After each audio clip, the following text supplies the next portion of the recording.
हम कितने ही निमित्तों को मिला लें, कितने ही दिमाग लगा लें, कार्य जैसा अपनी योग्यता में होना होता है, कार्य बिल्कुल वैसा ही होता है।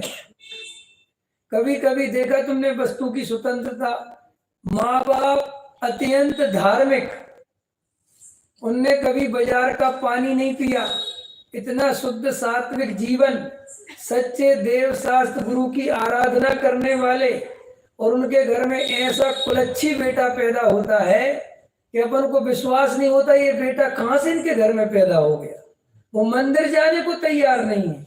अब बोलो, और खूब उनने पाठशाला भेजा, खूब संस्कार दिए, लेकिन भैया हम किसी भी जीव की योग्यता नहीं बदल सकते।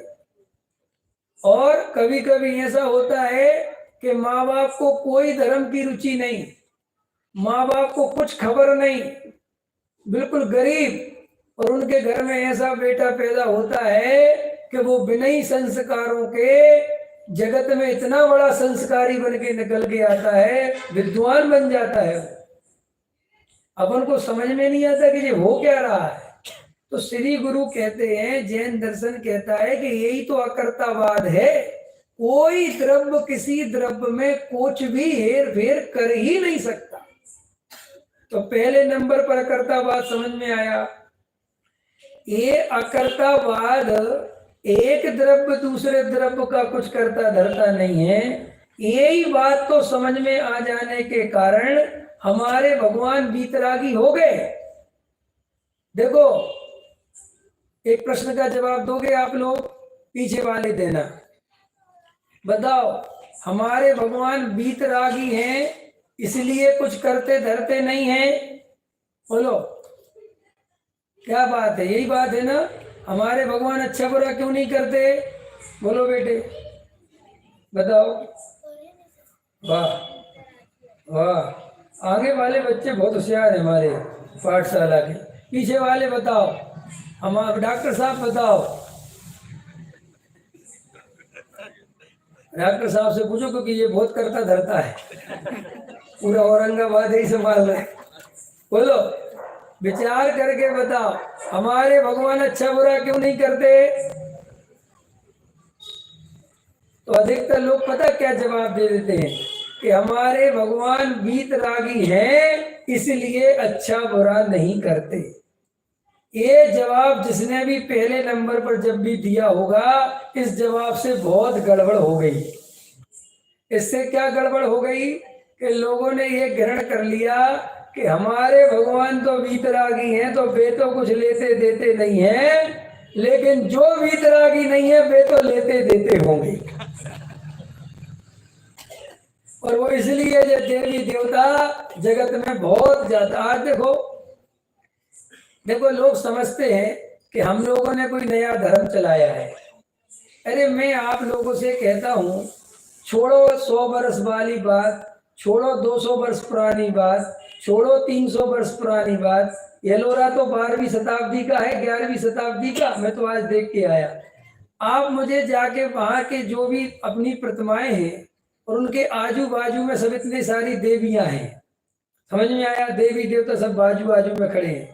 तो आपको उनको प्रतिमाओं को देख के समझ में नहीं आता इसमें से पूजना किसको है? और वे भी उन्हीं की सेवा में लगे हैं ना। वे सारे देवी देवता उन्हीं की वंदना कर रहे हैं ना, उन्हीं को नमस्कार कर रहे हैं ना। ये तो साफ साफ दिखता है ना, कितना स्पष्ट दिखता है कि देखो वीतरागी धर्म कितना सच्चा और कितना मजबूत है और कितना प्राचीन है। बोलो, शांत मुद्रा वीतराग ऐसे बैठे जिनेंद्र देव, आजू बाजू, और वो उसमें उनसे अटैच नहीं है, सब दूर हैं। यहाँ तक कि आज विशाल जी दिखा रहे थे कि डंडा से वो छत्र पकड़ रखा है कि हमें कोई भगवान को टच नहीं करना। तो ये तो हम अगर गहराई से देखें, जाके अपना इतिहास का टटोल करें, तो भाई साहब देवी देवताओं को पूजने की बात कभी जैन दर्शन में है ही नहीं। जैन दर्शन में तो देवी देवता भी जिनेंद्र देव की ही पूजा करते हैं। सो वे सब हमारे साधर्मी भाई हैं। समझ में आया कि नहीं आया? और साधर्मी भाई की पूजा नहीं करी जाती। जय जिनेंद्र होता है, मित्रता होती है। समझ में आया कि नहीं आया? और मित्रता इसलिए नहीं हो सकती कि अभी वो आते ही नहीं। अभी आते तो हम तो कहते और सुनाओ धर्मेंद्र जी कैसे हो आप, अच्छा है सब, समझ में आया? लेकिन अभी आते नहीं, बोल रखा है कि अभी आएंगे नहीं यहाँ। लेकिन अपन ने क्या किया, अज्ञानता के कारण हमने जैन दर्शन को भी कर्तावाद का दर्शन बना दिया। और स्तुतियां व्यवहार में से ऐसी स्तुतियां आई कि जिनमें भगवान कर्ता के रूप में स्थापित हो गए। और इसी कर्ता के चक्कर में ये जो हमारी बाहरी आडंबर की पूजा भक्तियों के चक्कर में लोगों ने जैन धर्म को हिंदू धर्म समझ लिया। इनके यहाँ भी तो वही सब है जो हमारे यहाँ है, क्योंकि हमने बाहर का रूपक ही भगवान की भक्तियां ऐसे ही कर दी कि तुम ही करने वाले हो, तुम ही देने वाले हो, दुख हरने वाले हो, तो सबको लगने लगा कि इनके भगवान भी सुख दुख को हरने वाले हैं। तो अपन को ये वास्तव में ज्ञान ही नहीं है कि ये हमारे जिनेंद्र देव वीतरागी है इसलिए जगत का कुछ करते धरते नहीं। अरे कोई किसी का करता धरता नहीं है, ये बात ये सिद्धांत उन्हें समझ में आया तो वे वीतरागी हो गए। समझ में आया? एक बात पॉइंट क्लियर हुई, कोई किसी का करता धरता नहीं है। और ये किसी भी रूप में, कई लोग ऐसे कहते हैं कि देखो भगवान तो करता धरता नहीं है, लेकिन अपन पारसनाथ भगवान की या किसी भी भगवान की पूजा करो तो जो उनके बाजू आजू में देवी देवता होते हैं ना, वे प्रसन्न हो जाते हैं और वे अपनी मदद करते हैं। लेकिन प्रश्न यही है कि अगर वास्तव में ऐसा ही है तो इतनी सारी घटनाएं आए दिन घटती रहती हैं, नहीं समझ में आया?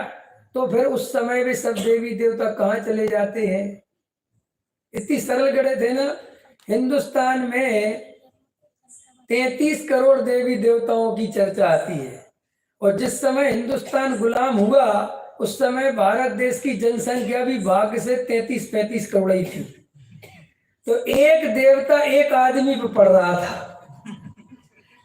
है एक देवता एक आदमी, उतने ही देवता उतने ही संख्या। फिर भी अपन को अंग्रेजों ने गुलाम बना लिया, अपन को मुगलों ने 500 साल शासन कर लिया। कहाँ चले गए सब देवी देवता? बहुत लॉजिकल है ना ये बात। अगर इसमें कोई किसी की बुराई भलाई की बात तो नहीं है ना, तो फिर साहब क्या है, यही बात समझने लायक है कि देखो भाई कोई किसी का करता धरता नहीं है। तुम जैसे कर्म करते हो उसके हिसाब से कर्म बंद होता है, वो उदय में आता है और वैसी सामग्री मिलती चली जाती है। कोई जीव पूर्व में पुण्य का उदय लेके आया तो उसके यहाँ पैसा बढ़ता चला जाता है। कोई जीव पूर्व में पाप कर्म का उदय लेके आया तो उसके पास पैसा होते हुए भी घटता चला जाता है। और फिर वो तुम्हारे घटता है तो तुम घबरा के किसी की शरण में चले जाते हो कि मुझे भैया ये दे दो, वो दे दो, तंत्र दे दो, मंत्र दे दो, और वो सारे जगत में फैलता चला जाता है। और मजेदार बात है, 1000 आदमी किसी देवता के पास जाते हैं या किसी गुरु के पास जाते हैं, तो उसमें से होता क्या है कि 980 आदमियों के काम तो बनते ही नहीं, 990 लोगों के काम तो होते नहीं, और 10 लोगों के काम हो जाते हैं। तो होता क्या है कि जिनके 10 के काम होते हैं उनका तो विज्ञापन कर देते हैं, और जो 990 के काम नहीं हुए उनका कोई अता ही पता नहीं। अथवा उनसे क्या कह देते, जो कितना सरल है प्रदीप जी। एक गुरु महाराज के पास कोई गया और वो बड़े भक्ति भाव से गया, बोले महाराज मैं बहुत दुखी हूँ, महाराज मैं बहुत परेशान हूँ। बोले ये वाला मंत्र शुद्ध भावों से जाके करना। और वो मंत्र उनने कितने लोगों को दे दिया? 100 लोगों को दे दिया। देखना ध्यान से, 100 लोगों को दे दिया, और 100 में से 90 आदमी के काम नहीं बने और 10 आदमी के काम के सिद्धि हो गई। तो जिसकी सिद्धि हो गई वो तो प्रसन्न हो जाता है कि महाराज मेरी तो सिद्धि हुई। तो उससे तो कोई पूछता नहीं कि तुमने मंत्र कैसे पढ़ा और कैसे नहीं पढ़ा। और जो 90 आदमी आए उनने कहा महाराज मेरा तो काम सिद्ध नहीं हुआ। तो बोले तुमने मंत्र कैसे पढ़ा? कि साहब मैंने तो जैसा आपने बताया था वैसे पढ़ा, कि ध्यान दो तुमने पूरी श्रद्धा से नहीं पढ़ा होगा। बस अब काम खत्म हो गया, सारी गलती तुमने थोप दी। अब तुमने कहा महाराज हो सकता है मुझे बंदर तो ध्यान आ गया था। नहीं समझ में आया है? ऐसे अपन को ऐसे चलता रहता है, जगत में खूब चलता रहता है। और आजकल तो ये टीवी वाले और सब टीआरपी बटोरने के चक्कर में और ज्यादा एक घृत मिथ्यात्व बढ़ रहा है, और ज्यादा बिल्कुल माया जाल बढ़ रहा है। तो अभी वर्तमान में और ज्यादा हमें तैयार होने की जरूरत है, हमें और ज्यादा अकर्ता की बात करने की आवश्यकता है।